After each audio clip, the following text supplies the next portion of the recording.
Top quality और consistent performance के लिए सिर्फ सिल्वर पंप। टॉप क्वालिटी और कंसिस्टेंट परफॉर्मेंस के लिए सिर्फ सिल्वर पंप, नाम याद रखना। दादा आपल्या सोबत आहे। दादा, आज जे काही घडलंय आणि जे फोटोज समोर आलेत, 15 व्हिडिओज समोर आलेत, फोटोज समोर आलेत, किती भयंकर हा सगळा प्रकार संतोष देशमुख हत्याकांडाचा? अहो, भयंकर म्हणजे छातीवर पाय ठेवून तिथं सेल्फी काढला जातो, तो सुद्धा हसत हसत एका मृत व्यक्तीच्या चेहऱ्यावर तिथं आपण चुकीच्या गोष्टी त्या ठिकाणी केल्या जातात। म्हणजे बोलू पण शकत नाही, अख्खा महाराष्ट्र स्तब्ध झाला आहे, कोणाला काही सुचत नाही। हे काल फोटो लोकांच्या समोर आलेत, हे फोटो 2 महिन्यापूर्वी या नेत्यांच्याकडे होते, म्हणजे होम मिनिस्टर साहेबांकडे असतील नाही तर पालकमंत्र्यांकडे असतील। मग 2 महिने हे फोटो तुमच्याकडे असताना तुमच्या मनाला असं वाटलं नाही की अरे हे जे काही कृत्य झाले ते चुकीचं झाले आणि धडा शिकवला पाहिजे, आणि त्या 2 महिन्यात तुम्ही काहीच करत नसताल?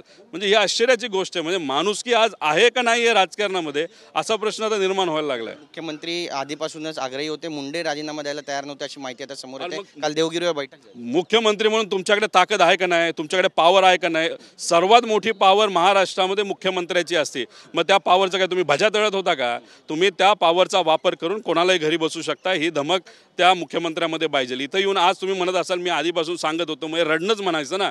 आज अख्खा महाराष्ट्र त्या ठिकाणी भावनिक होऊन रडत आहे। त्यामुळे आज सरकारने आज धनंजय मुंडेचा राजीनामा हा घेतलाच पाहिजे असं आमचं सगळ्यांचं मत आहे। तर्फ करा अशी मागणी करते अंजली दमनिया, अन्यथा हे हाऊस चालू देणार नाही अशी पण भूमिका घेत आहेत। नाही, ते तर घेतच असतील, महाराष्ट्र घेतोय, आम्ही सुद्धा घेतोय की जर तुम्ही नाही घेतलं तर आम्ही हाऊस चालून देणार नाही। नक्कीच, पण यामध्ये अडकतील धनंजय मुंडे असं वाटतं तुम्हाला? एकंदरीत कोणाला अडकवायचं नाही, पण ते जर त्याच्यामध्ये इन्व्हॉल्ड असतील तर त्यांच्यावर कारवाई झाली पाहिजे असं आमची भूमिका आहे। आणि कराड जो व्यक्ती आहे तो त्यांचा एकदम खास आहे, व्यवहार त्यांचे एकत्र आहेत, बरेच एकत्र गोष्टी आहेत, कपडे सुद्धा कदाचित एकमेकाचे त्या ठिकाणी घालत असतील, हे अख्ख्या परळीला बीडला त्या ठिकाणी माहिती आहे।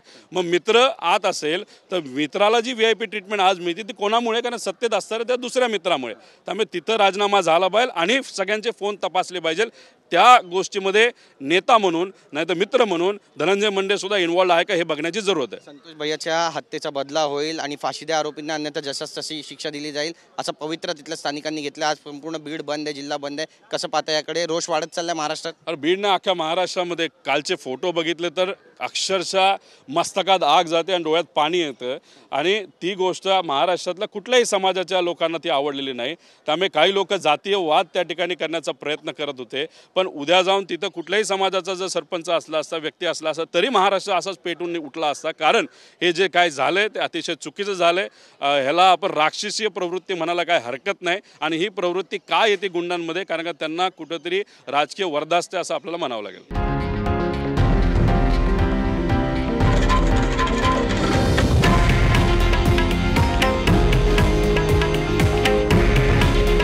हे आहे देशातील नंबर 1 न्यूज नेटवर्क आणि आपण पाहत आहात TV9 मराठी।